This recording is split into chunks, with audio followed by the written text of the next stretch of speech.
अधर्म की सभा में मौन न्याय बन जाता है। जब सभा में मर्यादा बिकती और सत्ता मुस्कुराती है, तब नारी नहीं युवा पवित्र हो जाता है और जन्म लेता है धर्म की अग्नि में तबाह हुआ प्रतिकार।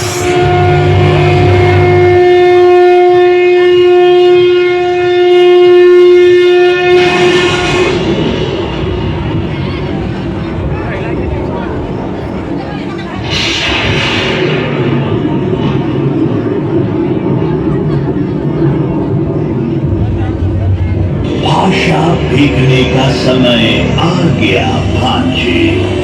मुझे प्रतिशोध चाहिए।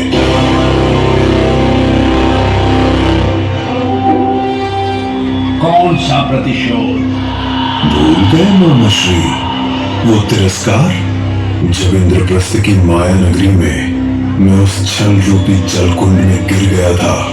चारों ओर हंसी गूंज रही थी, लेकिन सबसे तीव्र वार तो उसकी दृष्टि ने किया। मेरी ओर देखा और व्यंग से कहा, अंधे का पुत्र अंधा, अंधे का पुत्र अंधा, अंधे का पुत्र अंधा। महामहिम भीष्म, आपसे अधिक अनुभव और ज्ञान इस सभा में शायद ही किसी को हो। आप स्वयं न्यायमूर्ति हैं, इसीलिए इस द्यूत के नियम स्थापित करने का अधिकार भी आपको ही होना चाहिए।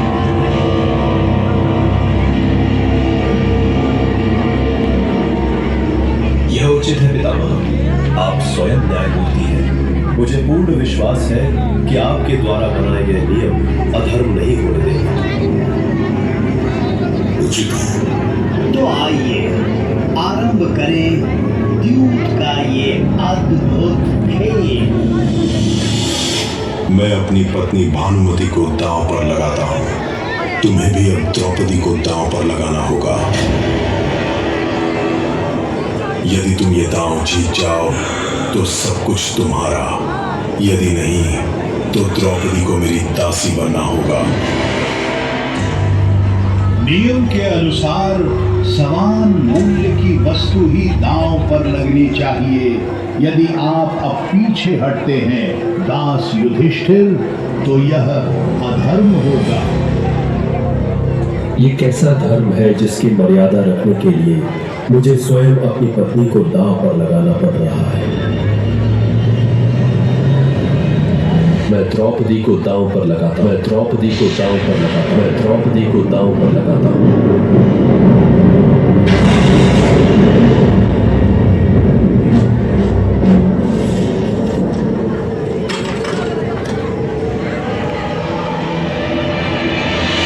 युधिष्ठिर अपनी पत्नी द्रौपदी को हार गए।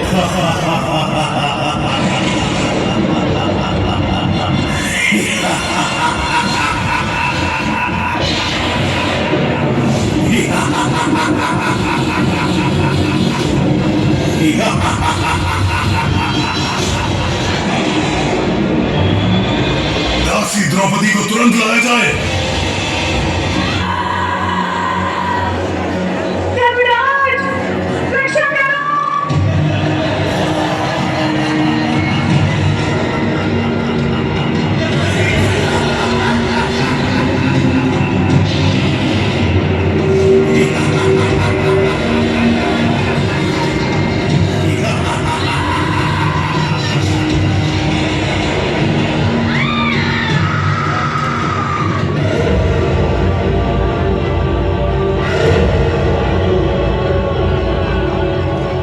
आओ दुशासन, अपनी शक्ति का परीक्षण कर लो।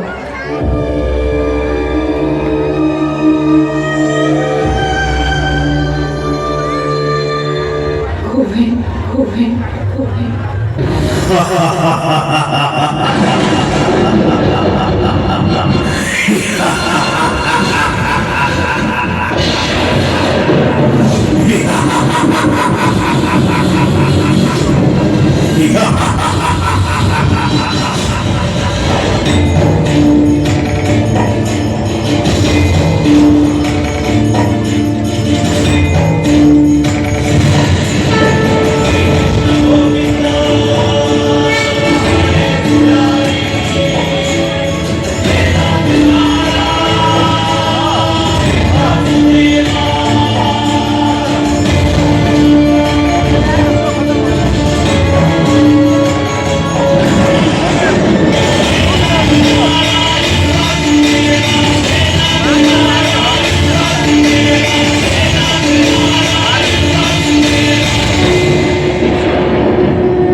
इस सदन सभा में उपस्थित सभी दुष्मनुष्यों की मृत्यु है।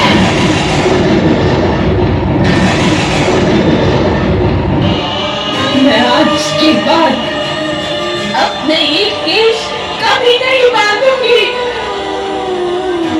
माथे पर चूड़ामणि धारण नहीं करूंगी।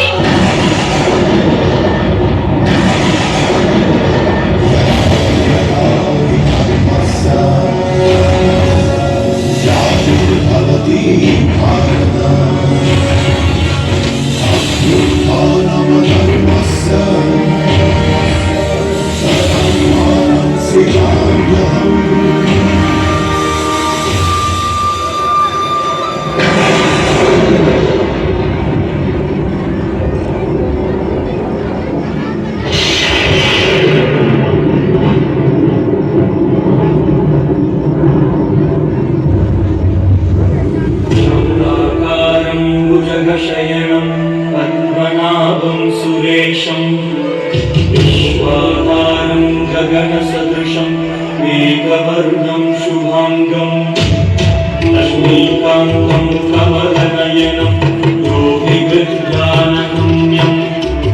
वन्दे विष्णुं भवभयहरं सर्वलोकैकनाथं। हर हर शंकर जय जय शंकर, हर हर शंकर जय जय शंकर, हर हर शंकर।